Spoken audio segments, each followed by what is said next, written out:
being in the business for over 3 decades, you've seen the ups and the downs. So I'd love to hear your take on the current market and your projections for 2025.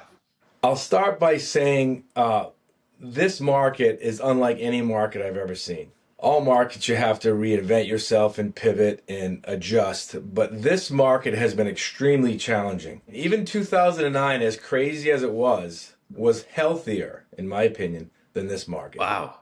It's been such a lot. Yes, yeah, absolutely.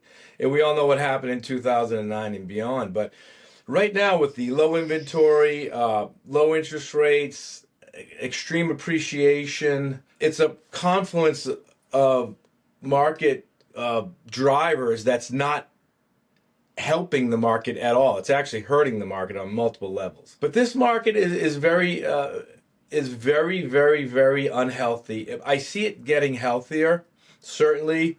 I think we're out of the valley a little bit. I see the market progressing a little bit to a more balanced level, but it's still, the low inventory is still hurting things. I don't anticipate in the near future any mass building going on. I'm a builder. It's almost near impossible to do a development these days. So you're going to see inventory levels stay low for the immediate future.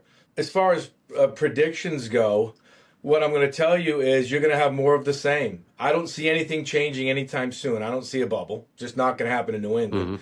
Some of these sand belts, the Sun Belt, sand states, you might see a little bit of a bubble. The Midwest, you might see a little bit of a bubble. But generally speaking, you're not going to see any major bubble happen. So what I'm telling people is just, if you want to buy real estate, buy real estate.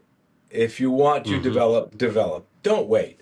Sitting on the sidelines isn't going to help you out. Interest rates are going to remain around 6.5, give or take, a half point, 7.25, 5.75. Who knows? But you're going to be in that relatively low interest rate environment.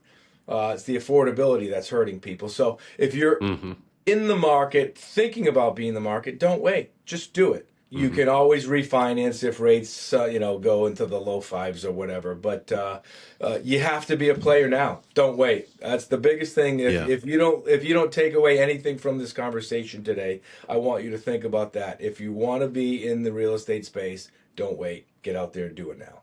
In your opinion, Jim, where do you feel that the inventory, the amount of homes on the market would need to be to have more of a balanced market? That's a tough one.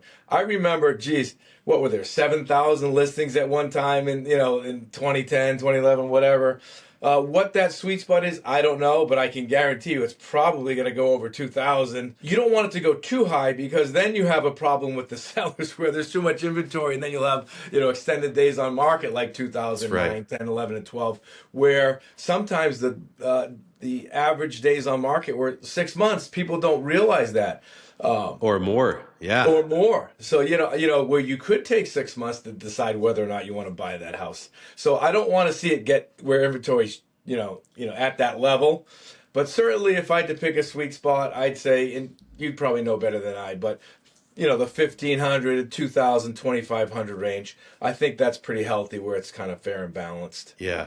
Our first-time buyers and move-up buyers right now are doing very well. It's January, it's colder outside, it's around that holiday time, and a lot of people are just procrastinating getting into the marketplace. So the people that are out there that are going full force are getting homes. They're not going up against so many people bidding, and they're actually still, in some cases, able to do full-blown inspections and get a really good deal on a home compared to where it's going to be when the prices jack up. And I'm going to tell you, prices, in my opinion, and I want to hear yours in a second, are probably going to be 5 to 10% higher by spring, summertime. What do you think on pricing?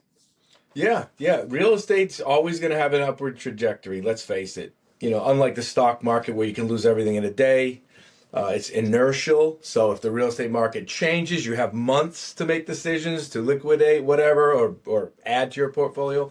But absolutely, real estate's only going up. What percent? We don't know. I can tell you with all of the money that was printed over the last few years through COVID, the median home price is just going to keep creeping up. It's going to keep creeping up like it always has through history. Just look at history. Like, what did your parents buy their first house for? $40,000, $70,000. My first house I built in 1997, it was new construction, $135,000. We were nervous we were going to be able to make that mortgage payment every month. As the dollar's devalued, okay, real estate's just going to keep creeping up and up and up and up like it always has through history. So, yeah, absolutely, that's going to happen.